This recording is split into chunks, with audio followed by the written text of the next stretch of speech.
বাঙালির ঘরে লুচি হবে না তাই কি হয়? লুচি তরকারি সপ্তাহে একদিন তো খাওয়াই যেতে পারে, নয় কি? তাই আমিও আজকে লুচির একটা রেসিপি নিয়ে এলাম।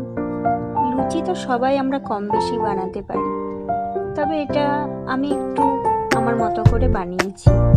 তো তার জন্য আমি একটা বড় বাটিতে কিছুটা পরিমাণ ময়দা নিচ্ছি,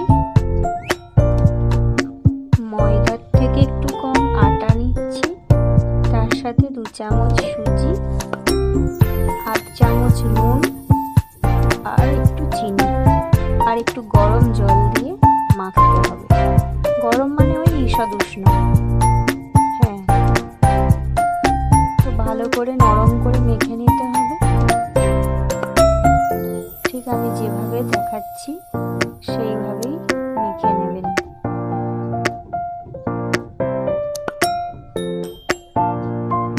তো বন্ধুরা, যারা আমার চ্যানেলে নতুন তাদেরকে আমার চ্যানেলে স্বাগত জানাই আর সাবস্ক্রাইব করার অনুরোধ রইল। ভিডিওটি ভালো লাগলে অবশ্যই লাইক করবেন আর বেল আইকনটি দাবাতে ভুলবেন না। তো দেখুন, আমি শুকনো ইনগ্রেডিয়েন্টসগুলো ভালো করে মিশিয়ে নেব।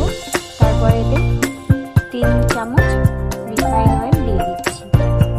তো এবার এগুলোকে ভালো করে মিশিয়ে নিতে হবে, হাতে করে ক্রাম্বলিং করে নিতে হবে। ময়ানটা যত ভালো হবে লুচি ততটাই ভালো হবে, নরম তুলতুলে আর ফুলকো ফুলকো। লুচি খেতে আমার খুব ভালো লাগে। লুচি, ক্ষীর, তরকারি আমার খুব প্রিয়। ছোলার ডালের তরকারি হলে তো আর দেখতে হবে না। কে কে লুচি খেতে ভালোবাসেন তো তারা কমেন্টে আমাকে জানাবেন। আমাদের সকালের ব্রেকফাস্টে আমি লুচি বানিয়েছিলাম, সাথে ছিল মাংসের তরকারি আর সেমাইয়ের ক্ষীর।